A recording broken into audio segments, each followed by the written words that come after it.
नमस्कार दोस्तों, आज हम लोग चर्चा करेंगे 4 डिफरेंट सेक्टर के शेयर्स के बारे में। और इसकी चर्चा हम लोग क्यों कर रहे हैं, इसके पीछे बहुत बड़े रीजंस हैं। उसका रीज़न ये है दोस्तों कि इन चारों शेयरों में बहुत ही भयानक तरीके से गिरावट हुई, तो शॉर्ट टर्म में इनमें रिटर्न बनने के बहुत अच्छे चांसेस हैं। तो दोस्तों, एनसीसी का शेयर, सेल का शेयर, श्री रेणुका शुगर और साउथ इंडियन बैंक, तो 4 हमने डिफरेंट सेक्टर के शेयर चूज किए हैं, खास तौर पे कंस्ट्रक्शन का, साथ ही मेटल का और शुगर इंडस्ट्रीज और बैंकिंग सेक्टर। तो इन 4 सेक्टर में अभी दोस्तों चूँकि बजट आने वाला है, तो बजट तक हम लोग एक हफ्ते का मात्र समय बचा है, तो उस एक हफ्ते में हम लोग एक्सपेक्ट कर रहे हैं इन शेयरों में लगभग 7 से 10% तक के रिटर्न की। तो चलिए दोस्तों, चर्चा शुरू करते हैं कि क्यों हम ऐसी बातें कर रहे हैं, क्यों ऐसा रीज़न है, क्या अब हमें बाई कर लेना चाहिए, होल्ड करना चाहिए, टारगेट प्राइस क्या होंगे, स्टॉप लॉस क्या होगा। तो एक एक चीज़ की स्टेप बाय स्टेप एनालिसिस करके बताएंगे। तो दोस्तों पूरा वीडियो देखिएगा, तब आप हमें लाइक एंड सब्सक्राइब करिएगा। साथ ही दोस्तों, अगर आप इंट्राडे ट्रेडिंग करते हैं तो हमारे टेलीग्राम चैनल से ज़रूर जुड़िए, जिसका लिंक डिस्क्रिप्शन बॉक्स में दिया गया है। तो चलिए दोस्तों, हम लोग चर्चा शुरू करते हैं। और दोस्तों, अगर आप डीमैट अकाउंट खुलवाना चाहते हैं तो आप स्टॉक लिंक पर भी क्लिक करिए, जिसका लिंक डिस्क्रिप्शन बॉक्स में दिया हुआ है। तो सबसे पहले दोस्तों हम कंपैरिजन चार्ट दिखाएंगे। तो इन चारों शेयरों में सबसे ज़्यादा गिरावट किस में हुई, किस में सबसे ज़्यादा पिटाई हुई।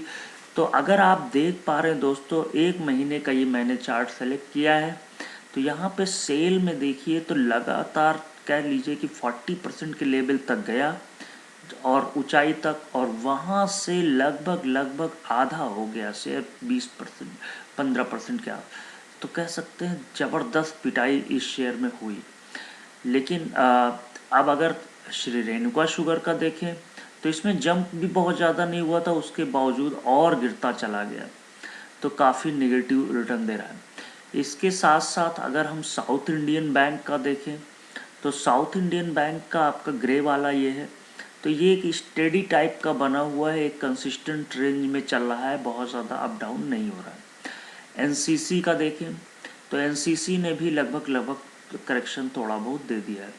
लेकिन अगर एक मंथ में देखें तो अगर हम श्री रेणुका शुगर को छोड़ दें तो बाकी सभी ने पॉजिटिव रिटर्न दिया। लेकिन दोस्तों, अगर हफ्ते 10 दिन का देखेंगे तो शेल में जिस हिसाब से भारी गिरावट हुई है, और साउथ इंडियन बैंक और रेणुका शुगर तीनों ने बहुत ही ख़राब रिटर्न दिए हैं पिछले एक हफ्ते में। तो 10 से 12 दिन में कह सकते हैं कि करीब 10% से ज़्यादा के लॉसेस हो चुके हैं, करीब 15-20% के लॉस हो चुके हैं इन शेयर्स में।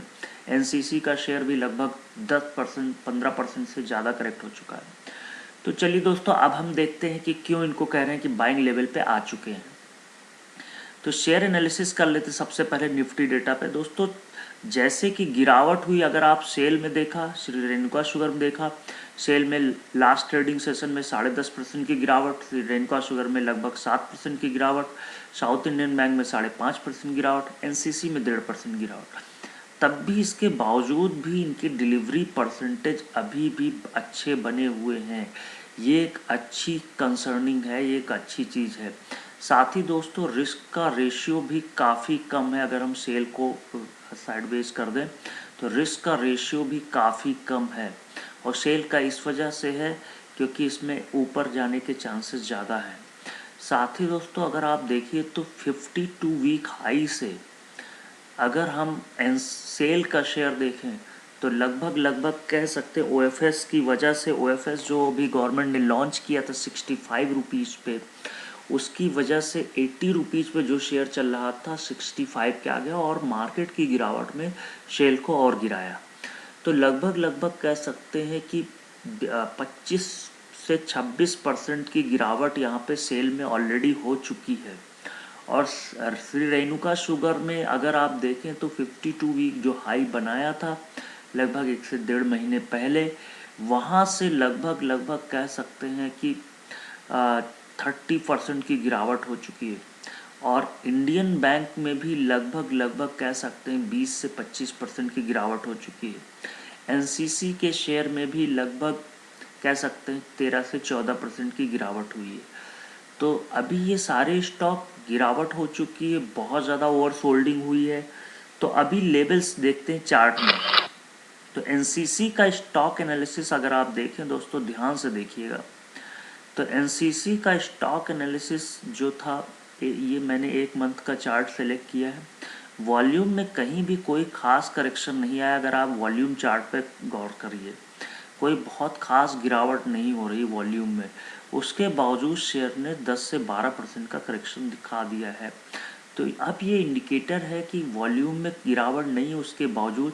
तो RSI 35 ओवरसोल्ड मोड के काफ़ी करीब पहुंच गई है।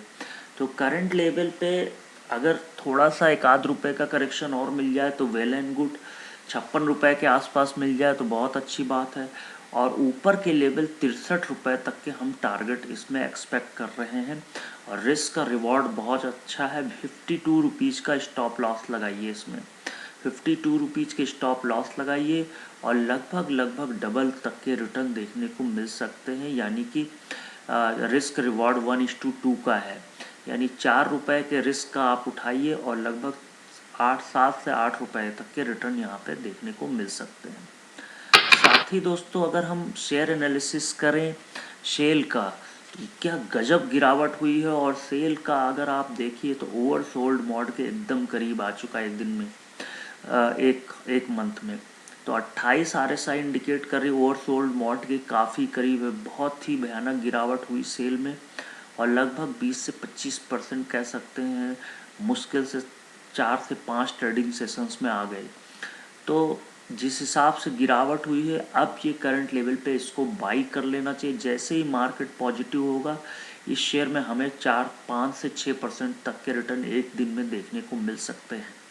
बशर्ते दोस्तों आपको स्टॉप लॉस लगाना होगा, और स्टॉप लॉस बहुत ही छोटा है इस शेयर के लिए। 53 रुपीज़ का स्टॉप लॉस लगाइए और ऊपर की तरफ लगभग 65 रुपीज़ के टारगेट देखने को मिल सकते हैं। तो लगभग इसमें भी 1:2 का रिस्क रिवॉर्ड रेशियो है। तो इस लेवल पे बाई कर लेना चाहिए शॉर्ट टर्म के लिए। I am telling always for short term, for 1 week only, one till the budget. Renuka sugar में भी यही चीज़ है। तो वो देखिए दोस्तों, ओवर सोल्डिंग मोड से भी नीचे जा चुका है और 20 के लेवल के नीचे आ चुका RSI। तो करंट लेवल पे इसको भी बाई करें। और लास्ट में देखिए वॉल्यूम की कैंडल जिस हिसाब से बनी है, डेफिनेटली ये ऊपर जाने के लिए तैयार हो गया है। तो अभी इस लेवल पे, करंट लेवल पे बाई करिए। 9 रुपये 80 पैसे है, 11 रुपये तक के, 11 सवा 11 के टारगेट होंगे। जैसे ही 11 रुपये को क्रॉस करेगा, इसमें और तेज़ी आएगी 12 रुपये तक की। और स्टॉप लॉस दोस्तों नीचे की तरफ 8 रुपये तक का लगाइए। तो लगभग यहाँ से रिस्क रिवॉर्ड इसमें भी 1:2 का है। साथ ही दोस्तों, साउथ इंडियन बैंक का अगर आप स्टॉक एनालिसिस करें, तो यहाँ से आप देख रहे हैं वॉल्यूम में कुछ बहुत ज़्यादा गिरावट नहीं देखने को मिल रही है। वॉल्यूम बहुत ज़्यादा ख़राब नहीं है, उसके बावजूद शेयर एक कंसोलिडेटेड रेंज बाउंड ट्रेवल कर रहा है। तो दोस्तों, यहाँ से अगर आप देख रहे हैं तो 8 रुपये 55 पैसे पे करंटली शेयर खड़ा हुआ है। यहाँ से आप दोस्तों 7 रुपये 80 पैसे का स्टॉप लॉस लगाइए और ऊपर की तरफ लगभग 10 रुपये तक के टारगेट देखने को मिल सकते हैं। तो दोस्तों, तीनों ही शेयरों में बहुत ही बढ़िया, और RSI एकदम लेवल पे डाउन पे आ चुकी है। करंट लेवल पे हमें शॉर्ट टर्म में विदिन 1 वीक में लगभग सभी शेयरों में 6 से 7% का रिटर्न देखने को मिल सकता है। अब हम दोस्तों शेयर प्राइस टारगेट अगर 1 मंथ के लिहाज से देखें, तो 1 मंथ के लिहाज से क्या हो सकता है, ख़ास तौर पे बजट सत्र में देखें। तो बजट सत्र तक हम लोग कह सकते हैं 1 फरवरी तक, कह लो 10 दिन का ही देख लीजिए। तो उसमें आप देखिए तो एनसीसी का हम टारगेट एक्सपेक्ट कर रहे हैं 63 का, 52 के स्टॉप लॉस के साथ। सेल का है 66 का टारगेट, 53 के स्टॉप लॉस के साथ। श्री रेणुका शुगर का 11 रुपये का टारगेट है, 8.8 का स्टॉप लॉस।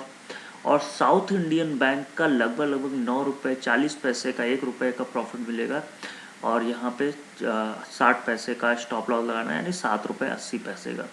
तो लगभग एनसीसी में जो रिटर्न एक्सपेक्ट कर रहे हैं हम लोग, लगभग 13 से 14% का रिटर्न एक्सपेक्ट कर रहे हैं।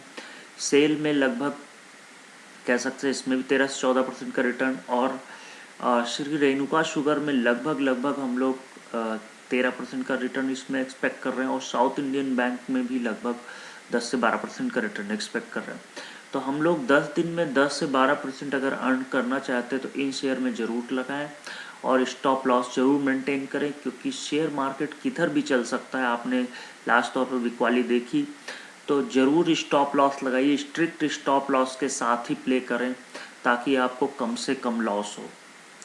दोस्तों, हमें फॉलो करिए टेलीग्राम चैनल पर, ट्विटर पर, फेसबुक पर, द ट्रेडिंग बुल्स नाम से जाने जाते हैं। और डिस्क्लेमर को ज़रूर पढ़िए। We are not SEBI registered financial advisor, we are only providing for the educational purpose, and this is not the purpose for investment.